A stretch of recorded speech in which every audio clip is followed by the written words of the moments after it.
Mais en fait, ce qui m'importait, c'était surtout d'avoir une date et de dire, ok, tel jour de septembre, et à 20h, je suis prête, quoi. Et j'ai poussé le clavier d'ordinateur, le téléphone, le truc, et j'ai dit, ok. Et je vais passer toutes mes matinées du mois d'août, là où j'ai rien à faire, je vais écrire. Bienvenue sur La Plume, le podcast sur l'écriture et la créativité. Pas l'écriture parfaite, l'écriture vivante. Celle qui démarre dans un carnet, dans un rêve, dans un vertige ou une urgence. Je suis Laurence Vessière, actrice, autrice, et dans chaque épisode, je reçois quelqu'un qui a suivi sa plume jusqu'au bout. Aujourd'hui, je reçois Fanny Spinetta, comédienne, autrice, effeuilleuse burlesque et maman chien. Oui, les 4. Elle nous raconte comment elle est devenue autrice, pas par vocation évidente, mais par une routine d'été qui a tout changé. On parle des scènes ouvertes pour tester son matériel, de la rencontre qui l'a aidée à passer un cap, des névroses qui nourrissent ses textes et de son plus grand secret d'écriture. Un indice, c'est quelque chose que vous redoutez tous et ça marche à tous les coups. Bonne écoute avec Fanny Spinetta. Je vais pas vous regarder. Eh oui. Bonjour Fanny Spinetta. Bonjour Laurence Vessière. Oui, C'est le gâteau qui c'est m'a le fait. gâteau. Eh oui, parce qu'en fait, il y a l'invité d'avant qui m'a gentiment offert ses gâteaux. Et bon, allez, du coup, je vais manger aussi un peu. Oui. Comme ça, j'en aurai. Pour avoir la pâteuse pendant. J'aurai aussi la pâteuse. Elle m'a dit que c'était pas trop sucré. C'est vrai qu'ils sont. Non, pas c'est bien. Ouais, ils sont très bien. Sandra, merci beaucoup. Beaucoup de qualité. Tout comme toi, Fanny Spinetta, tu as beaucoup de qualités. Ah oui. Tu es comédienne, tu es autrice, tu es effeuilleuse burlesque, tu es stand-upeuse. Est-ce que tu as d'autres talents ? Je suis également maman chien. Oui. Depuis fort longtemps. Oui. D'autres talents scéniques, non, je crois qu'on a fait le tour. Et est-ce que tu as d'autres d'autres métiers que comédienne aussi ? Parce qu'il y en a, ils arrivent et puis ils ont plusieurs... Ouais. Non, moi non.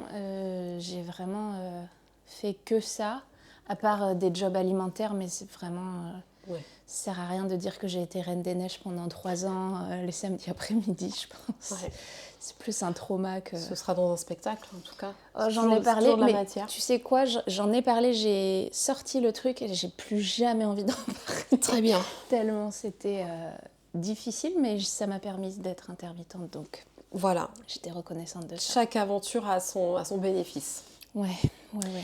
En tout cas, nous, on se connaît parce qu'il y a 3 ans, j'ai cofondé le Champagne Cabaret Club avec Judith Margolin. Judith, on te salue. Et donc, depuis le tout début, tu fais partie de l'ADN de cette soirée puisque tu es notre MC, notre maître de cérémonie. Et je dois dire que à chaque sortie de scène, les gens sont épatés par ce que tu fais parce que tu fais la présentation, donc tu chauffes le public, tu fais toutes les transitions entre les artistes. Et tu en profites aussi pour montrer ce talent d'effeuilleuse burlesque, puisque tu as un numéro de burlesque pendant la soirée. Et c'est comme ça qu'on se connaît. Oui. Et donc, en tout cas, je suis très contente d'être là. D'être là. Évidemment, je suis contente d'être là. Je suis contente d'être avec vous ce soir. Et qu'on se soit rencontrés comme ça. Qu'on se soit rencontrés comme ça. Parce que j'ai tout de suite adoré l'artiste que tu étais sur scène. Et après, j'ai eu la joie de te rencontrer en tant qu'humaine. Tout à fait. Et de t'apprécier également. Oh, ce petit moment cosy. Et là, donc moi, je fais un podcast autour de l'écriture parce que je suis en train d'écrire mon premier seul en scène. Et toi, tu en es déjà à ton 2e. Et donc, je voulais un peu que tu partages ton parcours. Comment est-ce que tu es arrivée à l'écriture ?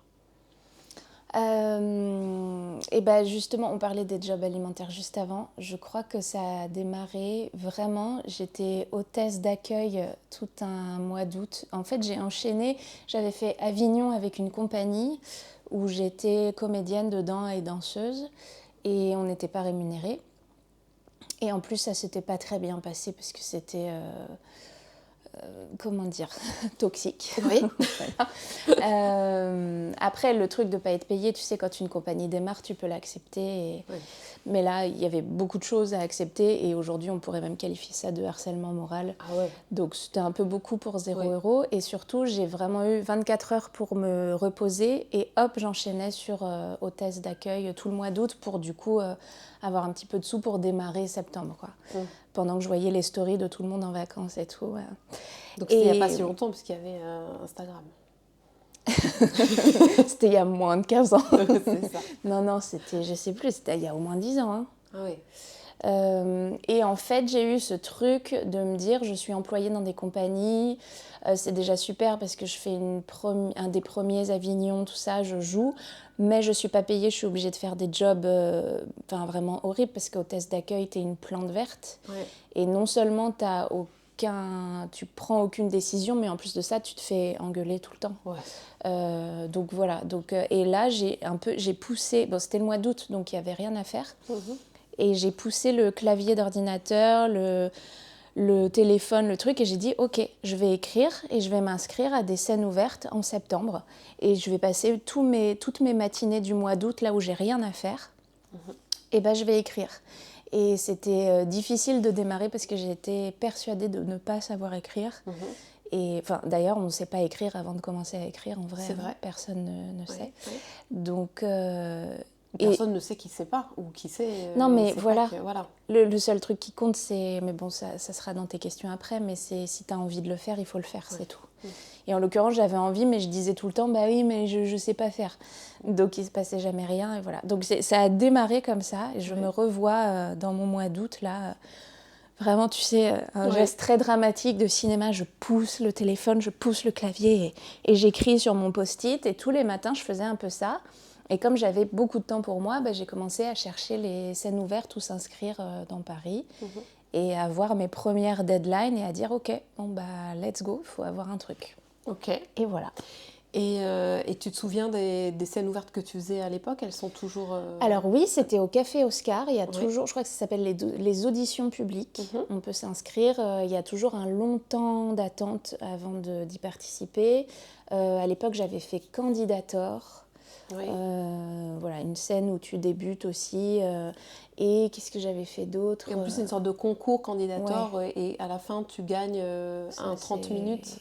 Oui, voilà, c'est ça. L'occasion de pouvoir faire 30 minutes sur scène. Ouais. J'avais fait ça et je crois qu'au Sceaux Gymnase, donc c'est le théâtre du gymnase, mais c'est le grenier. En gros, c'est une toute petite salle et tu peux t'inscrire et en gros, ils acceptent que tu joues. Mais à l'époque, il fallait amener du public et si tu n'avais pas 2 personnes avec toi, tu n'avais pas le droit de jouer. Mais c'était un peu la seule condition pour être sûr qu'il y ait du monde. Ouais. Et voilà, j'avais cherché toutes ces sortes de scènes-là. Mais en fait, ce qui m'importait, c'était surtout d'avoir une date et de dire, ok, tel jour de septembre, et à 20h, je suis prête, quoi. Ouais.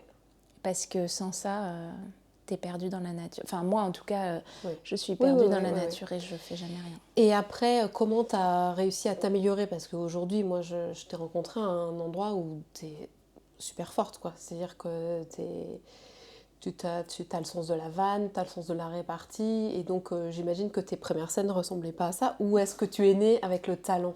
Non, vraiment ça s'apprend. Et en plus de ça, merci beaucoup d'ailleurs. En plus de ça, au début, j'étais tellement terrifiée de m'adresser seule au public que je faisais des personnages. Donc je parlais très très peu aux gens. Et j'ai démarré les scènes ouvertes comme ça en jouant des personnages. Et comme j'étais terrifiée, j'avais demandé à un ami de l'époque qui s'appelle Florian Lemay. Salut Florian Lemay. Il m'a fait répéter mes personnages au début et il était très bon public de ce que je faisais. Donc ça me donnait, dès que j'écrivais un truc et que ça le faisait rire, je me disais bon, si lui ça le fait rire, peut-être ça va faire rire le public aussi. Et en fait, j'avais fait comme un plan de travail en disant là j'ai besoin de répéter 3 fois par semaine, je finis d'écrire et il faut que je te montre telle date et tout ça. Et ça m'avait vachement cadré et il m'avait accompagnée aux premières scènes et tout, donc ça m'avait beaucoup aidée. Ouais. Et de là, comment t'es arrivée à ton premier seul en scène? En fait, à force d'écrire des choses, au bout d'un moment, en fait, et puis quand tu commences à jouer, au début tu joues des 5 minutes, ensuite des 7, ensuite des 10 minutes. Après, on t'offre un quart d'heure, mais c'est plus rare sur les scènes ouvertes. J'aime bien on t'offre un quart d'heure, mais c'est vrai. Mais oui. Il y a toujours ce truc où mais il y a même des 3 minutes maintenant. Tu sais, il y a je sais qu'au Fridge, ils font des scènes ouvertes et les gens débutent par 3 minutes. Okay. Et il y a des mois d'attente avant d'atteindre ça. Enfin, vraiment, on est si nombreux et nombreuses. Et en fait, au fur et à mesure de jouer et de prendre plaisir à ce que tu fais, tu as envie de jouer un petit peu plus longtemps, même si c'est un nouveau challenge à chaque fois. Et du coup, je me suis mise à écrire des trucs, à essayer de tisser le lien entre les personnages, toujours en partant de moi, parce que je ne fais pas d'actu ni de choses comme ça. Et en gros, de partir de moi, de mes névroses. En gros, mes personnages, c'était souvent ce que j'avais pas envie de devenir. Et du coup, j'avais fait une mère qui a des enfants mais qui aurait jamais dû en avoir. Je faisais une comédienne qui s'écoutait plus parler qu'elle n'écoutait les autres. Vraiment le cliché de la comédienne, tu sais, qui est tout le temps comme ça, ou en train de se toucher les seins. J'avais un truc comme ça de 15 minutes, mais parce que je les avais vus dans la vraie vie et que je m'étais dit, ok, je vais jamais devenir cette personne. Toi, tu vas te retrouver dans un sketch. Voilà, donc, et du coup, ça partait de moi à chaque fois. Et en fait, au début, je faisais vraiment que des persos avec un 4e mur. Et petit à petit, on m'a dit, ça serait bien quand même que tu parles un tout petit peu aux gens, même entre. Et donc, je me suis mise doucement vers une adresse publique en essayant ça dans d'autres scènes. Mais c'était terrifiant pour moi, vraiment, de ne pas être cachée derrière le 4e mur que tu dois connaître et qu'on connaît quand on est comédienne au début et qu'on fait que des personnages. Donc je me suis un petit peu... j'aime pas trop dire ça comme ça, mais au début, je me faisais un petit peu violence pour parler aux gens. Et après, en fait, c'est même pas se faire violence, c'est juste faire un truc que tu sais pas faire et qui est terrifiant. Sortir de sa zone de confort, en tout cas. Voilà. Jusqu'à ce que ça devienne de nouveau ça aussi confortable et que tu, en fait, t'élargisses ta zone de confort et que tu te dises, bon, ça aussi, au final... Voilà, et donc du coup, on est venu 30 minutes. Et après, j'ai passé beaucoup de temps avant de passer de 30 minutes à 1 heure. Et au début, j'avais possibilité de jouer 1 heure, mais je voulais pas jouer 1 heure pour jouer 1 heure, donc je disais j'ai besoin de plus de temps et tout ça. Enfin, voilà, donc ça m'a pris... Ça a pris combien de temps, tu dirais ? Franchement, entre 6 mois et 1 an, je pense. C'est pas non plus... Non, mais tu sais, beaucoup. au début, quand tu débutes, des fois, tu peux avoir accès à des salles et si tu es suivi par quelqu'un du milieu, il peut te dire, là, j'ai un créneau, si tu veux, fais ton heure cet été. Et moi, je disais, non, mais je suis pas prête, en fait, ce sera pas pour tout de suite. Donc, j'ai pris mon temps et après, j'ai joué mon heure à la Comédie des Trois Bornes au bout d'un moment. On y est allés ensemble, d'ailleurs, l'été dernier. Et voilà, c'est de nouveau un saut dans le vide. Dès que tu passes d'un truc à l'autre, j'avais jamais fait 1 heure entière toute seule. Juste avant de démarrer, quand tu es derrière le rideau, vraiment, c'est genre, mais qu'est-ce que je fous là ? En plus, souvent les petits théâtres, il y a très peu de place dans la loge, derrière le rideau. On respire le même air, vraiment. Je pense qu'on a des particules de peur dans la salle. C'est ça, l'artiste doit transpirer le doute et le trac. C'est bon. Alors, j'avais préparé des questions pour toi qui étaient... est-ce que tu... Bon, alors, tu as déjà un peu parlé de tes habitudes d'écriture que tu avais au départ. Aujourd'hui, c'est quoi tes habitudes, tes rituels d'écriture, si tu en as ? J'en ai vraiment pas. Ok. J'avais lu tes questions avant de venir. C'est ce que je disais au début, c'est que moi, il me faut une deadline. Et une fois que j'en ai une, en fait, je m'organise un peu comme une élève. Tu fais un rétro-planning Je fais même pas de planning. Okay. Je fais un peu comme à l'école, quand je sais que je dois rendre un devoir, en fait. J'y réfléchis beaucoup, mais c'est un peu scolaire, ma manière de procéder. Et je me dis, là, il me reste tant de temps, donc ça serait bien que cette semaine-là, peut-être, je commence à faire tel truc, un peu la structure, un peu ceci, un peu cela. Et quand je vois que ça se rapproche, comme j'aime pas faire les choses non plus la veille pour le lendemain et me mettre dans une angoisse profonde, j'essaie quand même de prévoir un petit peu à l'avance. Mais je n'ai pas de méthode, si ce n'est de me dire, j'ai tant de temps avant d'être prête. Et en revanche, je déteste foutre des plans aux gens et annuler. Et donc, en revanche, même si j'ai pas de manière organisée vraiment de faire, je suis toujours prête en temps et en heure parce que même ne serait-ce que par rapport à moi-même, de dire en fait là je peux pas parce que je m'y suis prise trop tard, mais ça me... je suis pas contente, surtout je suis en colère. Si c'est ça l'échec, Non, je suis pas. Et pour même te dire, pour l'anecdote, ma première, donc c'était au Café Oscar, ma première scène en tant qu'humoriste, je me suis pété un genou quelques semaines avant. Et tout le monde m'a dit, non mais Fanny, t'es épuisée. J'avais enchaîné Avignon, hôtesse, tout le mois d'août à me lever à 5h30 là, préparer ma première scène et tout. En fait, j'étais épuisée, j'ai un genou qui a lâché, qui s'est déboîté. Et tout le monde m'a dit, bon bah allez, on remet. Et j'ai dit non. Et je suis allée jouer en attelle avec une jambe de pirate comme ça. Et je suis montée sur scène comme ça. Mais c'était ma première. Et je me suis dit, je vais la faire, quoi. Ouais. Voilà, pour te dire. Tout ton corps a dit non, a voulu te clouer au sol. Et toi, t'as dit non. Moi, j'irai quand même. Je pouvais quand même tenir debout. Hein. Oui, j'imagine que tu n'étais pas allée en ambulance. Non. Et d'ailleurs, là, tu viens de sortir ton deuxième spectacle qui n'est pas le même format que ton premier. Ouais. Et comment t'es passée à cette forme? Donc, est-ce que déjà tu peux parler un peu plus de ce nouveau spectacle? C'est quoi la thématique? Et ce que t'en dirais sur la forme maintenant? Alors la thématique, c'est parti d'un trauma que j'ai vécu il y a quelques années dans une relation d'emprise avec un homme et qui m'a tellement traumatisée que en fait ma psy m'a dit, je faisais que pleurer en séance, il fallait vraiment purger le truc. Et en fait, ma psy me disait, mais là, il faut que vous écriviez. En fait, vous êtes artiste, le moyen de vous en sauver, maintenant, ça va être d'écrire. Sauf qu'en fait, j'ai passé juste les premiers mois à souffrir et à essayer d'écrire et à ne pas pouvoir. Enfin, vraiment, tout était tellement dur de se remettre dedans. C'est difficile, il y avait beaucoup de choses à accepter, en fait. Parce que, dans un premier temps... dans ce genre de relation, au début, tu revois tout ce qu'il t'a fait. Oui. Et dans un deuxième temps, tu revois tout ce que tu l'as laissé te faire. Oui. Et cette étape-là, elle est... Ouais. Donc, ça fait partie de la guérison, tout va bien. Et puis, je me suis pardonnée à moi-même et tout ça. Mais du coup, je n'arrivais pas à sortir les choses de moi par rapport à ça.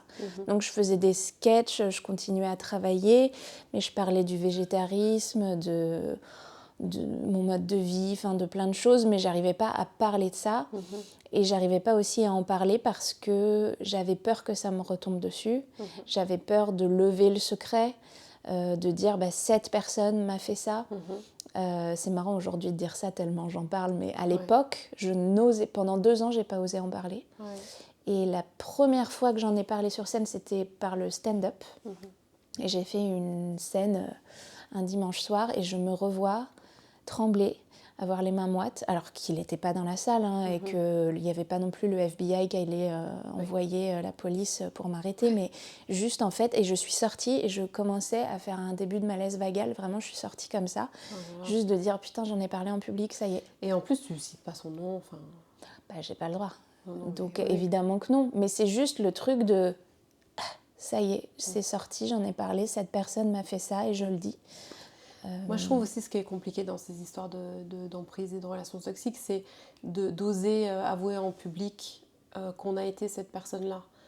Et ça, c'est un autre chemin aussi, de dire, comme tu disais, il y a cette partie d'acceptation de j'ai aussi participé à cette relation, c'est-à-dire j'ai laissé le narcissique rentrer dans ma brèche. Et quelque part, c'est que ça devait me servir aussi. J'ai trouvé un intérêt à un endroit, parce que sinon, si on est avec un total connard, où il n'y a aucun intérêt, en fait, on s'en va, puis c'est fin de l'histoire, quoi. Oui, non, mais c'est beaucoup plus compliqué que ça. Voilà. Quelle femme n'a pas connu une relation toxique, on se le demande. Oui.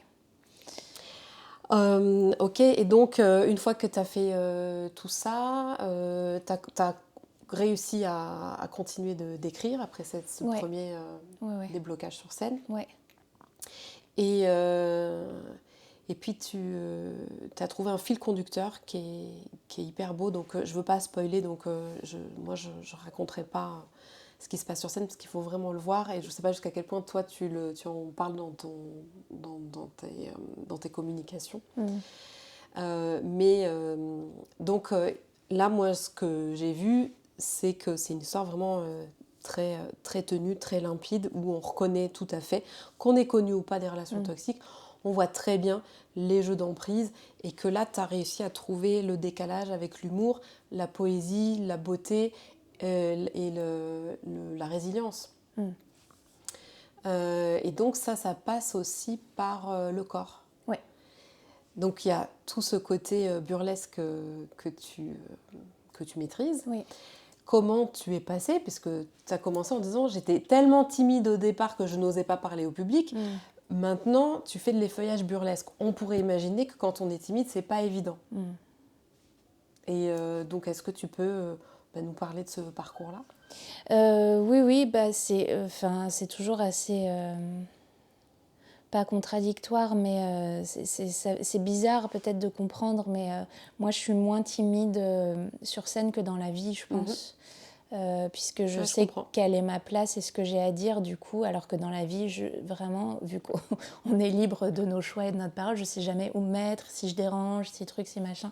C'est toujours dur pour moi de me dire, là j'ai bien fait ce qu'il fallait dans cette situation et de ne pas revenir dans ma tête, chez moi, en disant mais qu'est-ce qu'ils ont pensé de moi. Bon bref, sur scène, en fait, comme je sais ce que j'ai à faire, en principe, je le fais simplement et du coup, ça ne veut pas dire que je ne suis jamais timide sur scène, mais ça... Et puis c'est un travail aussi, donc au bout d'un moment j'ai des acquis et donc c'est plus simple. Ouais. Et en fait le passage par le corps, alors que je suis très pudique dans la vie, c'est pareil, j'avais envie de le faire. Je ne savais pas si je savais le faire. Et c'est venu comment cette envie? C'est venu parce que j'avais passé une audition pour être MC donc, sur le cabaret burlesque. Ouais. Donc j'ai intégré un cabaret et au début, comme j'étais humoriste, je présentais beaucoup. Et j'ai appris du coup la présentation aussi que j'avais jamais fait de ma vie et au début c'était très dur. Mais j'ai appris ce rôle de présentatrice. Et puis petit à petit, à force de voir de l'effeuillage, les univers des unes et des autres, les costumes et la libération du corps, en fait, ça m'a donné envie. Et donc, je me suis dit, si j'en ai envie, c'est qu'il faut que je le fasse. C'est un peu la leçon que j'ai apprise dans ce métier. Et donc, j'ai préparé ma première scène burlesque sans savoir si j'allais aimer ou pas le faire, mais juste en me disant, j'ai envie de le faire, donc j'y vais. Et puis j'ai adoré ça. Spoiler, j'ai adoré ça. Donc j'ai continué, j'ai eu envie d'en faire beaucoup plus. Et en fait, le burlesque, pour moi, c'est un moyen d'expression aussi fort que l'écriture ou que le jeu, où tu peux vraiment tout raconter, tout transmettre grâce au burlesque. Parce que moi, j'écris beaucoup mes numéros, enfin sans un papier, un crayon, mais dans ma tête, il y a un storytelling, il y a des émotions, il y a... c'est pas juste je mets une robe de mariée parce que je trouve ça joli. Il y a vraiment quelque chose de... Parce que t'as un numéro avec une robe de mariée. Et donc du coup, donc j'ai fait ça et j'avais d'ailleurs commencé ça avant de rencontrer cette personne. Donc je le faisais déjà. Et en fait, après la rupture, je me suis mise au bout de quelques temps à écrire des passages de stand-up, à commencer à libérer ma parole et à me faire du bien là-dessus, à voir que ça parlait à plein de femmes et donc à me sentir légitime. Et à avoir des idées du coup, là, tout à coup, d'effeuillage qui parlent de ça aussi. Et du coup, l'un dans l'autre, j'ai commencé à avoir envie d'en faire un spectacle à part entière pour mêler les deux et avoir des tableaux de burlesque qui viennent un peu illustrer tout ce que je viens de raconter, en fait. C'est jamais juste un numéro de burlesque comme ça qui n'a rien à voir avec le reste. C'est vraiment...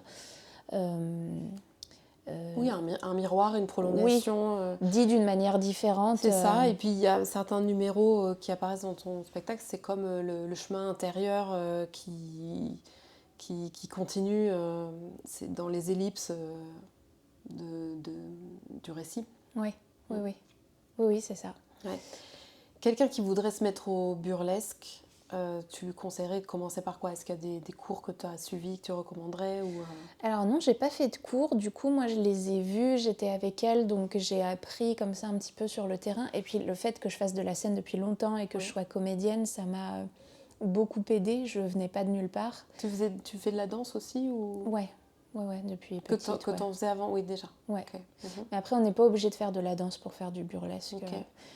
C'est de toute façon mieux d'avoir une condition physique quand on fait de la scène, mais j'ai envie de dire, même pour du stand-up, il faut faire du sport. Il faut de l'endurance. Pour bien se tenir sur scène, en fait, pour pas juste être... avoir du souffle et...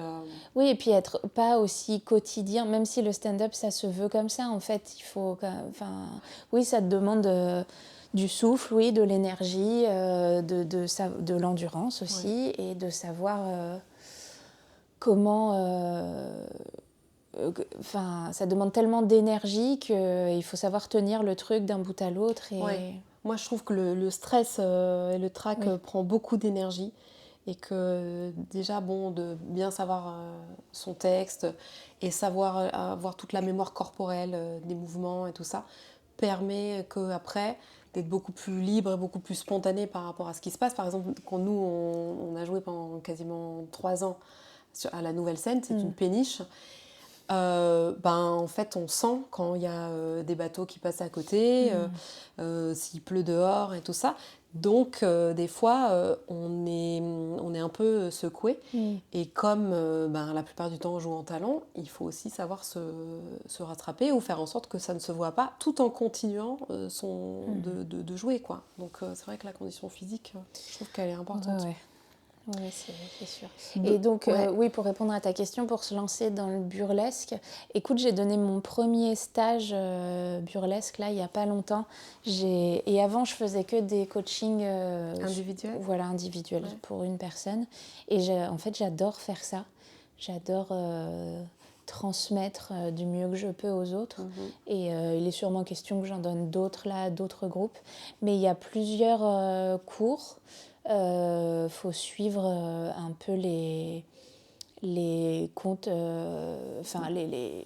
disons les endroits emblématiques du burlesque dans Paris. Il y a des cours un peu à droite à gauche. Ça peut être, si on n'a jamais fait de scène, je pense que ça peut aider beaucoup. Et après, des conseils pour se lancer, demander à des gens qui en font déjà, même si c'est des petits conseils qui paraissent tout bêtes. Moi, au début, je posais vraiment des petites questions comme ça, un peu anodines, et en fait, ça dédramatise parce que tout le monde est passé par là. Et en fait, avec une réponse toute simple, tu vas avoir un truc qui s'ouvre d'un coup, et ça ne va plus être un méga obstacle. Et voilà, mais bon, qui commence en allant à tes stages, finalement. S'ils veulent. S'ils veulent, mais oui. Ou un coaching personnalisé, ou voilà, commencer à réfléchir à ce qu'on a envie de faire sur scène, par où passer. Après, c'est vrai qu'il y a un champ des possibles tellement large qu'il faut réussir à trouver son idée. C'est pas le sujet de cette interview, mais c'est vrai qu'il y a différents styles aussi, plus classiques, plus modernes. Enfin, moi, j'ai l'impression que toi, tu as trouvé aussi ton style à toi, qui est pas forcément le classique du tout début. Moi, j'ai vu des choses qui étaient beaucoup plus classiques et qui, justement, racontaient moins d'histoires. Toi, il y a une vraie progression, émancipation, souvent dans tes personnages... qui sont hyper intéressants. Et il y a surtout beaucoup d'humour. Quelles sont tes inspirations créatives ? Je sais pas quoi répondre à cette question. Je l'ai relue plusieurs fois. En fait, j'arrive pas à savoir. Moi, c'est quand je vois les gens, même les gens que je connais, quand je vais à un spectacle ou que je vois un film ou que je lis un livre... si ça me plaît et que ça me fait vibrer, ça va me donner un élan pour avoir envie de faire quelque chose. Mais en fait, j'ai pas d'inspiration comme ça, telle quelle. Je saurais pas trop quoi dire. C'est plus quand je suis dans une salle de spectacle ou de cinéma et que je suis vraiment transportée par ce que je vois, ça va vachement me donner envie de faire quelque chose. Souvent, ça va me donner un élan. Est-ce qu'il y a des spectacles, des personnes que tu aurais vues sur scène dernièrement auxquels tu penses? Non, c'est jamais évident. Mal parce que j'en vois beaucoup, mais putain, attends. En fait, moi, c'est souvent des amis ou des gens que je connais. En fait, j'ai pas besoin de voir une star pour avoir un élan créatif. Il faut juste que je sois transportée par quelque chose ou par quelqu'un. Attends, je cherche parce que j'ai des trous de mémoire sur ce que j'ai vu dernièrement. Qu'est-ce que j'ai vu dernièrement ? J'ai vu Orgueil et Préjugés, c'était super. Ouais. J'ai vu... Orgueil et Préjugés ou presque. Merci. C'est celle-là, de Johanna Boyer. Oui. Mise en scène Johanna Boyer. C'était super. Là, je ne vais pas avoir d'exemple comme ça, mais tout ce que je peux te dire, c'est que peu importe, et même si c'est 5 minutes sur une scène comme ça, du moment que l'artiste me fait ressentir quelque chose et que je vibre, ça va me donner envie de moi aussi faire ça, d'écrire quelque chose pour moi aussi faire vibrer les gens. Voilà, et de toute façon, je ne peux pas avoir du burlesque sans ressentir ça. Sauf si l'artiste me fait absolument rien ressentir, et ça peut arriver. Des fois, j'avoue que je ne suis pas ultra réceptive à l'ultra classique du burlesque, justement. Et si c'était vraiment juste joli et posé, je vais souvent pas ressentir grand-chose à part trouver ça beau. Mais par contre, même une prestation dans un bar, même un truc, du moment que je vois...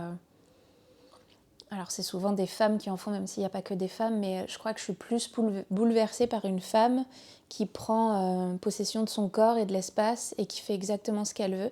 Il y a un truc là-dedans qui, à chaque fois, me fait pleurer. Vraiment. Même si c'est drôle, même si... En fait, à chaque fois, je suis... Ah, putain. Elle, tu sais, elle est libre, en fait. C'est ça que je vois. Elle est libre, elle est forte, elle est puissante. C'est elle qui gère tout et tout le monde, sans avoir envie de dominer, mais juste... elle est en pleine possession de ses moyens, et à chaque fois, ça me... c'est beau. Ouais. Et ça me donne envie d'en faire à l'infini, jusqu'à ce que je sois en déambulateur et que je fasse comme ça avec mes nippies. Ouais.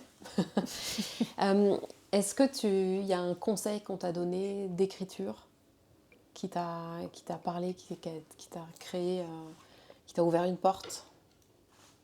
Je crois pas. Et quel est le conseil alors que toi tu pourrais donner? C'est celui du début, c'est d'avoir une deadline. Ouais. Moi, c'est vraiment le truc qui fait que je travaille au bout d'un moment. Et ça, et le fait de, si tu as envie de le faire, fais-le. Et de pas, parce que j'entends souvent des gens dire, mais moi, je sais pas écrire, ou moi, tu sais, de se comparer à de grands auteurs. Et effectivement, je suis pas William Shakespeare non plus. Et tant mieux, parce qu'il a déjà existé. Donc... Peut-être que lui non plus, d'ailleurs. Oui, il paraît que c'est une femme.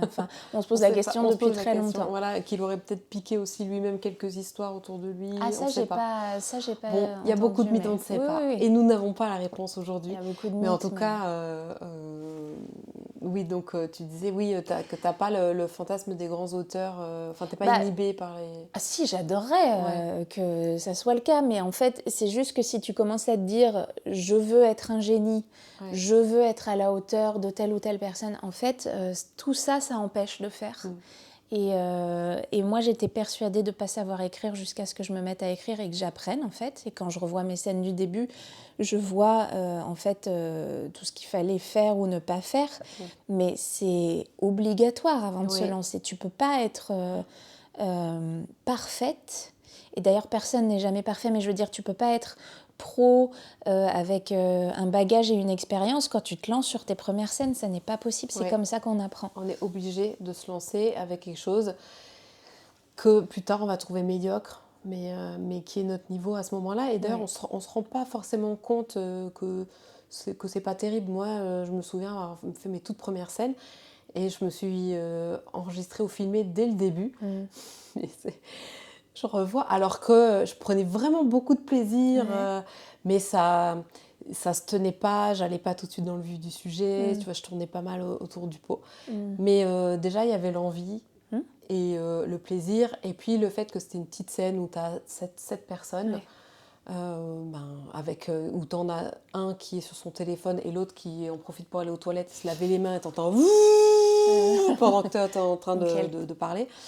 En plus, moi, à chaque fois, je me disais, là, tu es en train de préparer l'Olympia. C'est-à-dire que si tu es capable de garder le cap avec ces personnes-là, ou de récupérer le public qui a décroché pour regarder ce gars qui est parti pisser, après, le public sera easy, quoi. Quand tu seras à l'Olympia, ça va être easy, quoi. Bon. Alors que pas forcément. Plus tu grandis, plus il y a des problèmes, mais c'est bien de ne pas le savoir dès le début. Est-ce qu'il t'arrive d'avoir de la résistance dans l'écriture, c'est-à-dire de procrastiner et comment est-ce que tu t'aperçois que tu es en train de procrastiner et qu'est-ce que tu arrives à mettre en place pour déjouer ce sort? Alors, moi, l'écriture, c'est très difficile pour moi. Et je pense même que je n'aime pas ça.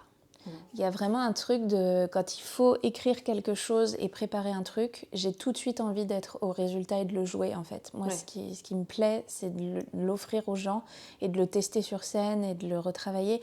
Mais la phase d'écriture, c'est vraiment comme une saignée à chaque fois. Donc, c'est pas un plaisir, vraiment pas. Et c'est sûrement pour ça, d'ailleurs, que j'ai pas développé de méthode, que j'ai pas tellement cherché des choses autour de ça, parce qu'en fait, cette étape-là ne me plaît pas. Et peut-être qu'un jour, j'arriverai à trouver le plaisir à l'intérieur de ça, mais vraiment, quand je sais que je veux faire un truc, mais qu'il faut passer par là, c'est dur de s'asseoir et de me dire, allez, tu écris. Vraiment, c'est difficile.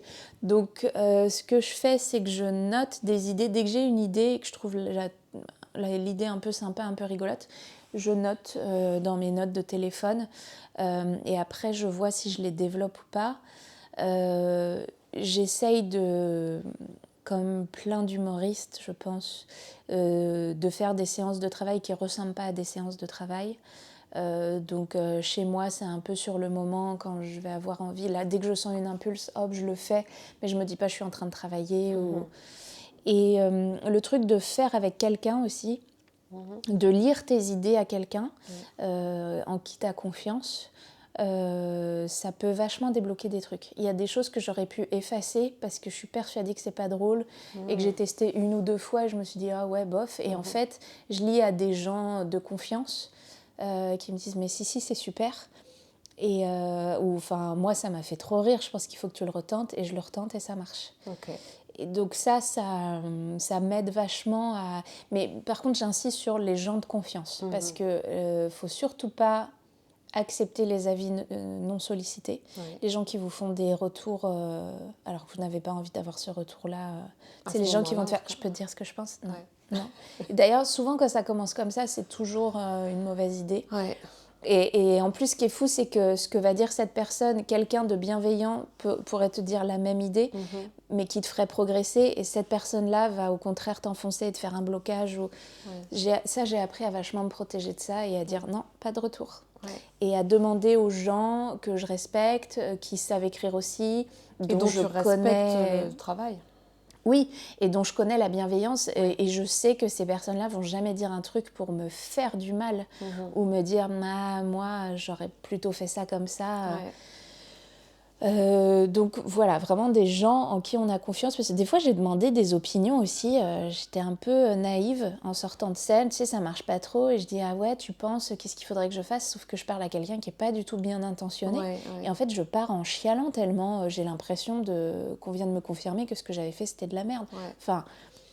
Donc, mais en tout cas, une fois que tu as trouvé des personnes qui vont t'aider là-dessus, de faire des séances d'écriture à deux et de dire bah là j'ai ça, qu'est-ce que t'en penses, de faire un ping-pong d'idées, ça aide vachement à développer des trucs où tu peux bloquer toute seule pendant des semaines et des mois. Enfin moi c'est mon cas. Donc de demander l'avis et de faire des séances d'écriture comme ça, souvent on fait ça entre nous et on se lit nos trucs l'un après l'autre, et ça débloque. Vous vous retrouvez à deux plutôt? Ouais, moi j'aime bien les groupes. J'ai vachement besoin de savoir à qui j'ai affaire et de connaître la personne vraiment. Et les groupes, j'ai un peu du mal parce que ça peut vite partir. Tu peux avoir plein d'idées en même temps et du coup après tu sais plus quoi choisir. Et je préfère faire ça en binôme, Voilà, donc ça me débloque beaucoup. C'est quoi le cliché d'écriture qui n'est pas vrai, selon toi ? C'est un peu le truc que je disais de savoir tant que je suis pas un génie, je me lance pas. Parce que ça, je l'ai beaucoup entendu. Et je pense que les génies eux-mêmes ne le savent ne pas. savent pas qu'ils sont génies. Oui. Mais c'est comme Proust, tu sais, qui n'était jamais édité. Ah oui. Non, je savais pas. Tu savais pas je crois qu'il y a une histoire comme ça où il s'est presque auto-édité. Enfin, il y avait un truc... En fait, il n'arrivait pas à trouver... Et il y a tout le temps des histoires comme ça. Alors, non pas que du coup, ça devienne la nôtre systématiquement dès qu'on échoue, mais en tout cas... de ne pas attendre d'être Proust, justement, ou William Shakespeare pour se lancer, parce que du coup, ça n'arrivera jamais, et c'est trop dommage. Et puisque Proust lui-même, ou Van Gogh, qui, du coup, les ventes de ses tableaux ont décuplé, le prix a augmenté après sa mort. Il y a plein d'histoires comme ça. Non, et puis surtout, chacun est efficace dans son domaine. On peut écrire différentes choses, différentes formes, de différentes façons, différentes... Enfin, c'est... de pas se dire... j'ai beaucoup entendu des gens dire tant que ça sera pas génial, j'irai pas, quoi. D'être un peu bloqué dans une idée de ce qu'ils voudraient faire et de pas faire. Sauf que c'est en faisant que ça arrive et surtout, c'est des gens, après tu les recroises 3 ans plus tard, ils ont toujours rien fait et ils sont toujours dans le même discours et c'est dommage. Tu aurais un conseil à leur donner justement pour quel serait le premier mini-pas ce serait de pousser le clavier d'ordinateur, de cacher le téléphone, prendre un stylo et un c'est vraiment d'écrire, d'écrire, d'avoir plein d'idées différentes. Récemment, j'ai vu un truc qui disait c'est pas la qualité qui prime, c'est la quantité. Mais dans le sens, au début, essayer de produire plein de choses. Et je sais qu'au début, quand on se lance et qu'on a une idée, on s'accroche à cette idée en se disant non mais elle est géniale, c'est ça et tout. Et en fait, peut-être que c'est le cas, mais il faut aussi, je pense, essayer de faire plein de choses, de développer beaucoup de choses, de demander conseil à d'autres gens, de voir là où ça prend ou pas, de les tester, mais de ne pas s'accrocher à son truc. Parce que du coup, ça fait que quand ça marche pas, après, tu n'as plus rien. Et je trouve que tu remets vachement plus de temps à redémarrer. Ça me fait penser à ces gens qui viennent... je sais pas si tu as ça aussi, mais des fois, il y a des gens qui viennent me voir en disant « Ah, mais vous êtes comédienne, mais alors, moi, il m'arrive des trucs au boulot, mais c'est vraiment, ça ferait un film. » Et il me raconte le truc. Et tu dis... Et c'est super, sauf que c'est ton histoire, ton truc. Et j'ai envie de te dire, mais justement, toi, raconte-la. Raconte-la toi. Oui, non, mais tous les humoristes. Mais Alex Lutz, il avait un petit passage là-dessus où il va à la boulangerie et je sais plus, la meuf lui donne une baguette au lieu d'une tradition et il dit ça vous pourrez en parler. Non, je vais pas en parler, non, je vais pas en parler. Mais tous les humoristes ont ça. Moi, j'avais quelqu'un de ma famille qui était agent immobilier. Dis donc, tu pourrais en raconter. Non, je l'ai pas vécu et puis en plus ça m'intéresse pas. Je vais raconter ce que j'ai vécu en tant que personne qui visite avec des agents immobiliers. Tu en fais toute une série sur ton Instagram d'ailleurs. Je posais toute une série de questions. C'est des réponses rapides. D'accord. Est-ce que tu es prête ? Je crois. Ok. Écriture main ou écriture ordi ? Main. Du soir ou du matin ? Du soir. Dans un café ou chez toi ? Chez moi. Manuel de méthodo ou conseil d'amis ? Conseil d'amis. Ton envie avec ton prochain projet ou ton projet actuel ? Mon envie avec... Je comprends pas la question. De quoi tu as envie pour qu'est-ce que je veux faire pour la suite ? Enfin, pas spécialement ce que tu veux faire, mais qu'est-ce que tu souhaiterais qu'il t'arrive avec ton prochain projet ? Que ça marche, là, que je le joue régulièrement. Ok, et que tu trouves un producteur. On s'adresse à vous. Ta plus grande fierté créative ? Mon spectacle en ce moment. Qui s'appelle comment ? Vas-y. Qui s'appelle Fanny contre les vampires. J'ai failli pas m'en rappeler, dis donc. Il est temps que je le rejoue. Le jour où tu t'es dit, ça y est, je suis artiste. J'étais toute petite dans mes premiers ateliers d'impro, j'avais 9 ans, je crois. Les personnes indispensables à ta réussite. Mon chien, pardon. C'est vrai. Mais c'est lui qui me voit répéter. C'est lui qui me voit répéter, écrire et tout. Il est témoin de tout. Il a tout vu. Voilà, et qui t'encourage avec des... Exactement. Ou des fois, il change de pièce parce que ça fait trop de bruit. Ouais. Ça, c'est un indicateur de quoi pour toi? Non, c'est juste que ça fait 5 fois que je répète la même chose. C'est bon, c'est prêt, Fanny, Ouais. on est bon.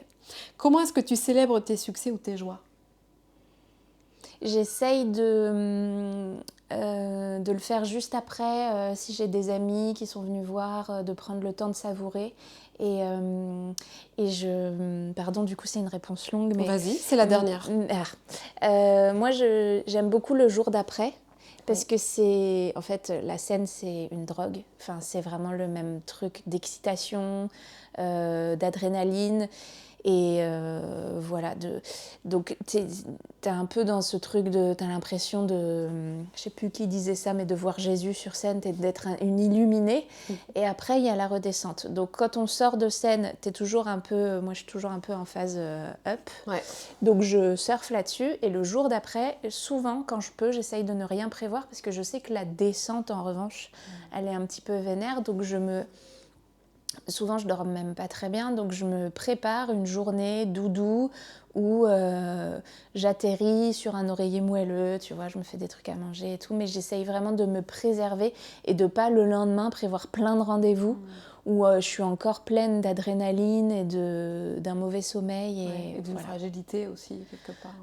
Et puis de continuer à en profiter quelque part, parce que le jour d'après, t'as dans ton corps tout le chemin de ce qui vient de se faire, et il faut un petit temps avant que ça s'évacue et qu'on passe à l'étape d'après, mais de vraiment, juste avant, je me prépare, personne ne me parle, c'est pas le moment. D'ailleurs, je dis autour de moi, là, ce problème-là, c'est pas maintenant pour moi. Et ça aussi, j'ai appris, et les gens commencent à comprendre dans mon entourage qu'il faut pas venir me parler de papier administratif, par exemple, juste avant. Il y a le pendant, et puis il y a l'après, tout en douceur. Après, ça, c'est peut-être personnel, parce que moi, quand je suis transportée par un truc, ça reste longtemps en moi. Il y a des gens, ils passent vite d'un truc à l'autre. Mais voilà, j'ai appris ça, quoi. L'avant, pendant, après. Pour bien savourer. Super. Écoute, pour savourer et célébrer ce moment avec toi, j'ai un cadeau. J'ai un cadeau pour toi. Si. Qu'est-ce que c'est? Une paille? Eh bien, ouvre et tu vas voir. Un crayon. Moment c'est SMR. Noël? Oui, j'avoue. C'est Noël avant l'heure? Ouais. Qu'est-ce que c'est? Ça fait de la poussière, carrément. Oh, c'est le papier qui fait la poussière. C'est pas le cadeau. Un crayon avec un cœur. Oui. Oh là là, il y a un petit message dessus. Love at first sight, évidemment. Voilà, ce qui n'est pas mon cas, mais je vais l'apprendre. Ce sera un crayon pour tes prochains écrits, je te le souhaite. Si on veut suivre ton actualité, tes projets, tout ça, et tes aventures avec ton chien, comment est-ce qu'on fait? Sur Instagram et TikTok, Fanny Spinetta avec 2 T. C'est Fanny Spinetta à la suite? Non, il y a un tiret du bas, mais quand on tape Fanny Spinetta, je pense qu'on tombe dessus assez facilement. The one and only. Ouais. J'ai arrêté de poser sur Facebook, je m'en excuse, mais j'y arrivais plus. Moi aussi, c'est fini là. Je veux plus. Donc c'est vraiment Insta et TikTok, et pour l'instant j'ai que ces 2 réseaux sociaux. Ça suffit bien, ça va, en plus d'écrire, de jouer, de danser et d'être génial. Super, et écoute, merci beaucoup Fanny. J'ai un livre d'or ici, parce que je souhaiterais que tu écrives un mot, parce que je me rends compte que dans ce monde moderne, nous ne connaissons plus les écritures des gens qui nous entourent.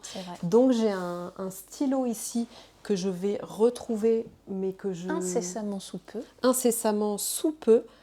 Eh bien, ce sera celui-ci, parce que j'avais des stylos qui peuvent s'effacer. Non, mais ça, par contre, c'est exceptionnel. Ah oui, ça, il faut que tu montres. Mais c'est incroyable. Ah, ça, c'est le kiff. C'est pas tous les gens qui possèdent ce genre d'accessoires. Ça a été un cadeau de Noël. Et j'ai ouvert ça, je fais, c'est bon, épouse-moi. Ah oui, c'est ton mec? C'est mon mec. Ouais, il te connaît si bien, il y a même du lilas. Ah, mais alors, attends, en plus, ce qui est génial, c'est qu'il y a des couleurs que tu n'achèterais jamais. Oui. Du gris, par exemple. Ouais, j'avoue, on n'aurait pas l'idée. Il n'y a pas du noir, mais ce serait un peu bizarre pour s'habilloter en noir. Mais voilà, et il y a ce dilemme de se dire, lequel? Donc, des fois, je fais comme ça, je fais top! Cette couleur-là. C'est trop bien, j'adore. Donc, ceci est un stylo où tu peux effacer, et voilà, chère Fanny Spinetta, C'est ton tour. Merci. J'écris à gauche ou à droite? À gauche. Évidemment, toujours à gauche. On a eu le même réflexe, purée. Je crois qu'il reste 50 jours pour s'inscrire sur les listes électorales. Eh bien, allez-y. Eh bien, voilà, merci beaucoup. Merci beaucoup. Merci à Fanny d'avoir partagé ses scènes, ses secrets et ses deadlines. Sa méthode en 3 temps, écrire beaucoup, tester sur scène et se donner une date butoir. Pas de deadline, pas d'existence. Alors quelle est la vôtre? Donnez-vous une deadline en commentaire, un projet, une date, même floue, parce que quand on l'écrit, ça devient réel. Alors dites-nous quand est-ce qu'on pourra venir vous voir jouer. Dans le prochain épisode, Judith Margolin, comédienne, autrice de pièces et de romans et DJ de Boom. Un épisode sur l'importance d'avoir un carnet de bord en parallèle de celui d'écriture, comme un journal intime de son état d'esprit au moment où on écrit. Vous n'êtes pas prêt. Pour recevoir ce podcast une semaine avant les autres, souscrivez à mon Substack. Vous recevrez aussi en exclusivité les références complètes de chaque épisode, mes impressions et le mot laissé par mon invité. Le lien est dans la légende. Merci d'être là. Votre histoire mérite d'être racontée. Suivez votre plume.